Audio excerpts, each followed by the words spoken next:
Hello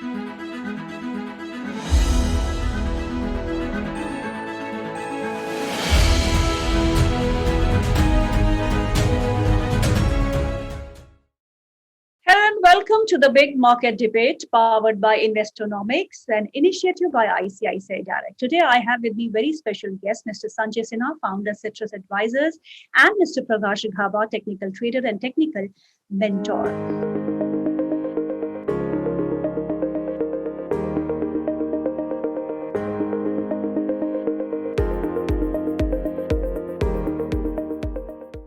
Welcome to both of you. Thank you. Mr. Sinha, my first question is for you. Markets are at all-time high, and what, according to you, is really driving the markets higher? And do you think the current rally is here to stay and has a long way to go from these levels too? Okay, so I think you will need to see the current levels of the market in the context of what actually happened against the set of expectations that we had. The roots of this rally actually took birth in the bottom of March 2020, when the index fell very sharply in the first wave of COVID. We were expecting that the world had coming down on us, but what really happened was that once the unlocking phenomena started, a lot of businesses and a lot of industries actually started bouncing back. So against that set of expectation, there was a momentum that got speed in the first wave of the COVID wave itself. The second wave was the one which hit us all of a sudden, and that was with a surprise. And now we realize that while the second wave at the early part of its inception looked like that it would bring the entire economy and the entire population down because of the sheer magnitude of the cases that were piling up. 2 months down into this wave, we find that there is a fair amount of resilience that the population has, and there is fair amount of resilience that the businesses also have. So I guess part of the answer as to why the markets are at an all-time high lies in the fact that there is a relief that the adversity has not been very prolonged. It has been relatively short. So that is one. Second is that if you look at it in the relative context, there is a lot of liquidity that is sloshing around all over the world thanks to the easy monetary policy. India also has been a recipient of some of this liquidity which has been coming through the foreign portfolio investors. So liquidity is the other factor which is driving the rally. And in that context, we also cannot ignore the fact that despite the two waves of COVID, the Indian economy is probably going to be one of the fastest growing economies in the calendar year 21 and financial year 22. The third part is the set of events which are now before us. We are right now just getting into the monsoon season, and third year in succession, you have a good monsoon that is predicted. So that should add certain amount of resilience. The fourth quarter numbers, which have actually come out, have again taken the market by surprise because they're much better than expectation. So I feel that confluence of all these three factors, liquidity, valuation, events, are the ones which have brought the markets to these levels and are probably likely to sustain for some more time to come. Mr. Ghaba, what is your take on the Nifty charts? Do you expect, now we are in the uncharted territory, what is your expectation? What do charts say? Well, what I would say is that uncharted territory is a good territory to work with because there is no resistance. Only thing is you can't get the levels unless you go into some kind of forecasting tools to get it. What we can say is that it's in the blue sky territory. So structurally, when I look at the chart, and it's given a beautiful breakout somewhere closer to 12,000, and thereafter it's no stopping. Just because it's run up too much doesn't mean you're going to stop. The answer is no. I see strength in most of the sectors. Most of the stocks I see, mainline stocks I see strength. So why should market come down? In fact, what I am seeing is corrections are being bought into. Now that's a good sign. Why is it being bought into? I really have no knowledge on that. Perhaps it's liquidity driven or some fundamentals, like Sanjay said it, perfectly all right. But what I see structurally is a strong chart, be it Nifty or Bank Nifty. Yes, I do see some kind of a diversion here between Nifty and Bank Nifty because Nifty has seen a new high and the Bank Nifty has not. They both have to, either Nifty has to correct or Bank Nifty has to do a catch up. Okay. But they still have to meet. But so far, I don't see any weakness despite being so high valuations. If you look at the indicators wise, there will be some expansion and contraction. It is stretched on daily time frame. Yes. Which basically means there has to be some kind of a correction. The correction could be two, time wise or price wise, or maybe both. So correction is good and it's healthy and they are being bought into. So it's good. Mr. Sinha, Monetary Policy Committee has flagged the risk to growth, but you seem to be quite optimistic as far as the economic growth of India is concerned for the next 2 years. What do you have to say about it? So I think there are two foundations to the risk that the RBI policy has pointed us to. One of the biggest risk is inflation, and in this particular case, the risk to inflation is coming more from the supply side than from the demand side. Okay, and I believe that that is one risk you cannot ignore. The other aspect, which is an admission of the factual reality, they have downgraded the GDP estimates from 10.5% to 9.5%, which I think is the pragmatic thing to do, given the fact that in the new financial year, we have almost lost the first 2 months in one or other lockdown in various parts of the country. Yes. Having said that, I think if you have to take a counter point of view, all you need to do is just step out your home and just drive on the roads. You do not see any letdown in the traffic on the road. In this particular wave of lockdown, did we see any shortage of goods? I think that has also not happened. The only thing that has inconvenienced us, and I would say that is also geographically specific in nature, in the sense earlier we could order anything through the e-commerce delivered to your home. But in this particular instance, in states like Maharashtra, the e-commerce delivery has been confined only to essential goods. But that is not true for the rest of the country. In many other states, you can very happily get everything delivered to your home. And in many states, actually many shops are also open, which is one of the reasons why you have not seen any front-footed fiscal action by the central government. Because this time around, the lockdown is not national in nature. It is state-specific, geography-specific, and therefore it is difficult at this point of time to take a view whether you need to do a remedial measure across the country or that needs to be state-specific. So I believe that there is a lot of pent-up demand which has got built up in this lockdown. Whether this pent-up demand has got shattered by destruction of income is the acid test that we have to see.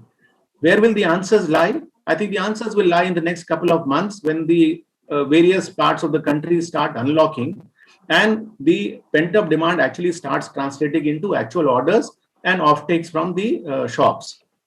If that is intact, then I think we have a happy situation to be walking into, where not only can you see the GDP growth estimates getting revised upwards, the supply side constraints on inflation might also get addressed at the same time. Mr. Gaba, pent-up demand, when this comes into picture, we talk about the auto stocks. Let's talk about a few stocks which have done well. Tata Motors. What is your view on Tata Motors? At 337, 338, do you like the stock, and do you expect this stock to go higher from these levels? Oh, I love the stock. In fact, when I see the chart structure, it's a beautiful chart structure on a high time frame basis. Of course, it has seen some kind of a few months of consolidation, Tata Motors, and is struggled from between 350 to 300. I wouldn't use the word struggle, but I would use the word correction, or maybe a time-wise correction. But the way it's corrected, it's beautiful. I like it. I like the pattern it is. And this week, what we are seeing in Tata Motors is a beautiful move. So it looks like the previous high of somewhere closer to 350 or 360, I'm not very sure, that would be crossed. It basically means it can go in higher. Can it go to 400? Looks like yes, 400 to 450. The times to come is not ruled out. So Tata Motors, from a larger term perspective, it's good. It's a buy on big stocks. Sanjay sir, what is your view on the auto space? Because they have been facing headwinds as far as the cost is concerned. Steel prices have gone up. The demand is not there. Rural markets are hit because of COVID this time. So what is your view on the auto space? The pent-up demand that you just spoke about, can we see that pent-up demand coming in the auto space also and see some kind of a momentum coming back? Okay, so if you look at the listed auto space in India, it's a play on two themes. One is the domestic consumption, and the other one is the export opportunity. In that part, some of the listed manufacturers are a play on the global consumption theme also. US, Europe, and now also China are now seeing things coming back to normalcy. At least in the United States and Europe, things are coming back to normalcy with a vengeance.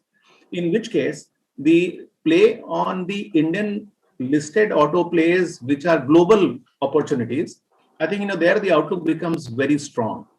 As far as the domestic outlook is concerned, there one can be a little more guarded this time, because the two-wheeler space as well as the passenger vehicle space, which are purely a play on the Indian domestic consumption theme.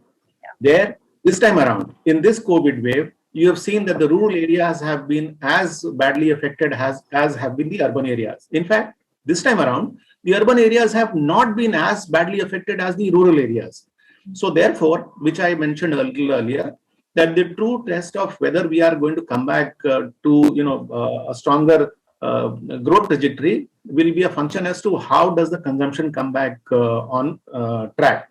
There, if the urban consumption is able to replace whatever we are going to lose in the short term in rural consumption, then things should be fine. Having said that, two-wheelers are largely now consumed in the rural geographical space than in the urban space. So therefore, I would be a little guarded.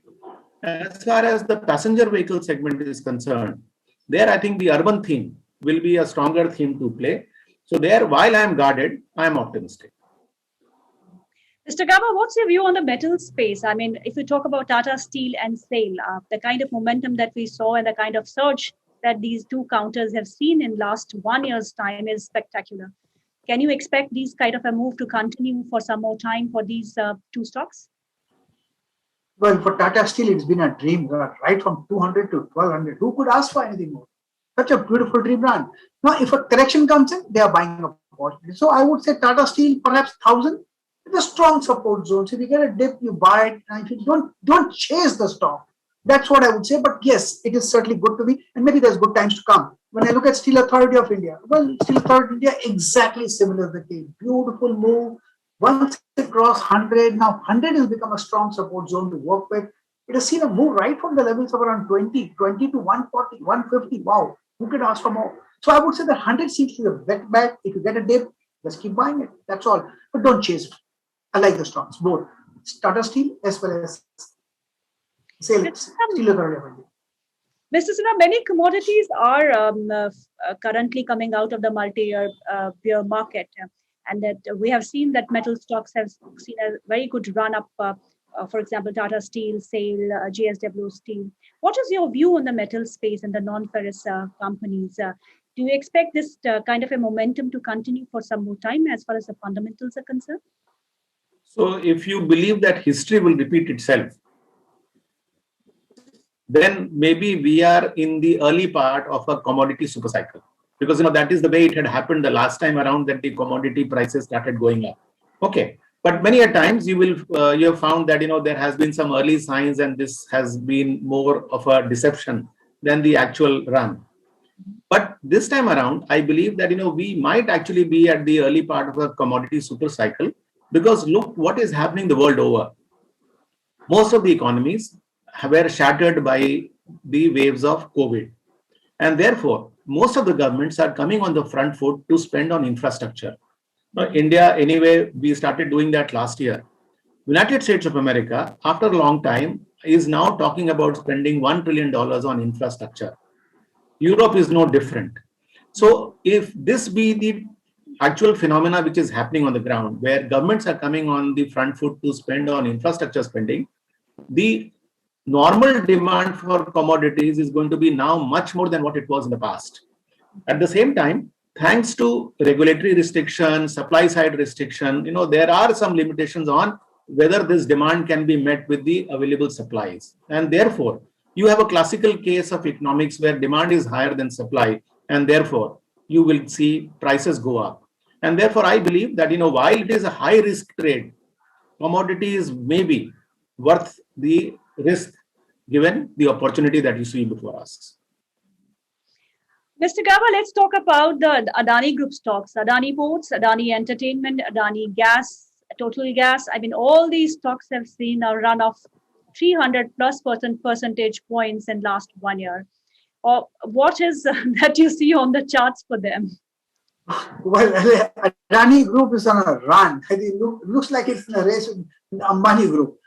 From 200 zones, Adani Enterprises to around 700 zones, looks like it's heading towards 2000. What a move. All corrections are being bought into and corrections are not really coming in. Something strange going on here. It's beautiful. I think you just buy on dips. And just enjoy the ride, I would say that. That's all. Just enjoy the ride. From the last 1 year, they have been performing, and it's time to really switch on from large caps to mid cap space. Do you believe that? And if yes, which space in mid cap and small cap do you like the most?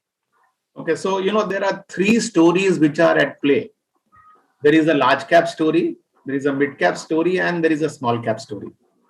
The large caps, after having corrected in 2018, just after the budget, were able to reclaim their peaks in the early part of 2020 itself and had crossed the previous peak also. Okay, the mid caps had to wait some time a little longer before they could reclaim. The small caps were the worst of the lot because after the peak that they had touched in January 2018, they were able to reclaim their peak only in April of 2021. So there you see that the way the market has responded to these three market capitalization has been very different. Mm-hmm. In the same way, you have also seen another phenomena which has emerged in the country. Now 45% of the traded volume in the market is accounted for by the retail investors. This is unprecedented. In the past, why is it that the large caps led the market? Was because the institutional investors used to be the largest participant in the market, and their first preference used to be in the large cap stocks. Right. Where does the preference of the retail investors lie? It lies in the mid cap and the small cap. So now you have a larger portion of the liquidity chasing that segment of the market which had not performed for almost 3 years. Mm-hmm. So you have liquidity chasing a segment that has now all of a sudden become very vibrant. Look at the entities which are there in these two segments, the mid cap and the small cap segment. These entities which are today performing, there will be always good, bad and ugly in every market situation. But let's look at the good ones among them. The GST and the COVID wave has pushed more of the business towards the organized sector from the unorganized sector. Yes. All of these businesses cannot be captured by the large cap players. This is the space where these mid cap and the small caps have participated more. So that is also one theme which is supporting this interest which has come into this segment. Thirdly, there are certain sectors which are not part of large caps. Predominantly media, you will not find any entity in the large caps. There will be so many of the other sectors which will not be represented in the large caps, but you will only see them in the mid cap and the small cap. So a combination of all these factors, unique niche themes, liquidity chasing, and the fact that this was one market capitalization segment that had not yet recovered despite 3 years in the wilderness, I think has contributed to make the mid cap and the small cap the more, I would say, outperforming sector, at least as far as calendar year 21 is concerned. Mr. Gaba, anything you like in the FMCG space, ITC, HUL, Britannia? Well, certainly I like Nestle, Britannia, the entire lot is good. I also like HUL, but ITC has not performed. But if you look at ITC, the base formation has never performed like this, but still gives a good dividend play. So if you're competing with FD, I think it's a good place to hide your money. That's the only thing. Good place to just be around in case you want to be. But the FMCG space certainly is looking. I like the Maricos and the Dabbers. Yes, I like the pharma space as well. So it's a good space to hide into. So any stock that you would recommend at these levels to buy for a medium to long term in FMCG and pharma space? Yes, I certainly like. I'll tell you, I like Granules India. I like Glenmark. I like Aurobindo Pharma, Divi's, and Dr. Reddy in the pharma pack. In the FMCG, I like Marico, Dabur, HUL, Nestle, Britannia. Yes, I like all of them. Mr. Sinha, what is your view on the banking space? I mean, the kind of momentum that is back in the PSU banking space. Would you prefer PSUs over private banks, or still private is much more attractive? So, if you go back and see which category of banks have participated and why have they participated in the past, you will find that, the correlation is not so much with credit growth as much as with the trajectory of the non-performing versus performing assets. So herein lies the clue to us that, banking stocks respond much better to how the bank is able to manage risk rather than how they manage to grow. Unfortunately, the track record of public sector banks in managing risk has not been very good. We can, spend one full session on debating as to know why is it that public sector banks have not managed risk better than the private sector banks, but that is the reality today. So given that fact, I would say that, one of the victims of these extended lockdowns and the COVID scare would be overall business environment. And therefore, whoever has managed risk better in the period when advances were given will probably come out a winner in the post-COVID second lockdown wave. In that situation, I would obviously say that, private sector banks are better placed than the public sector banks. Why is it that the public sector banks are rallying today? I think it is purely coming out from the fact that, you cannot ignore relative valuations for too long. You cannot have one end of the market keep on rallying and the other end of the market not doing so. With most of the public sector banks trading at, at a discount to their book values, somewhere you will have to acknowledge that and, give them some due. But, if you have to take an absolute call, obviously private sector banks will win over the public sector banks. Mr. Gaba, your view on SBI charts and ICICI Bank charts, what would you suggest? I like SBI. Because that's the best bank among the worst. That's what I would say. Like, absolutely, I would say that among the banking space, I would look at IndusInd Bank. I would look at HDFC Bank. Yes, Axis Bank. This is the space I would look at. But in that financial space, I would look at life insurance. Okay. I would look at SBI Life, HDFC Life. These are the space to look for. Maybe HDFC, AMC. These are the stocks to look for. Not a banking, but financial space. I like that. But yes, I do like IndusInd Bank, Axis Bank. Yes, I do like ICICI Bank. When I look at the ICICI Bank chart, let me look at the ICICI Bank chart. Well, ICICI Bank is good. It's a beautiful bank. Trading at closer to all-time high 643. If you get a dip, those are buying opportunity. I think 540, 550 are very strong supports, and you may not go there, but they are buying opportunities. If you give 2 years or so, maybe we'll see thousands here. I think 1,000, it's heading to 1,000. It will take its own sweet time, but it's trading at 640. So a good 200 rupees or 350 is available here. We get a dip here, ICICI Bank is viable. What is the level that you see on SBI? Because now fundamentally people are speaking about 600, 700 levels for SBI. Do charts suggest the same? Well, I would say that 350 is a strong base. If it comes to 350, it's likely to find support. And I don't think it's breaching 350 zone. So it's heading up. Can it go to 600? Possible. The first hurdle that is to cross is around 500 zones, where some kind of profit booking could come in, being a psychological resistance, nothing else. So far, it's up, I would say, SBI. Mr. Sinha, what is your view in the FMCG space? Valuation concerns have been raised for this space. Anything you like at these levels, and do you suggest buying in?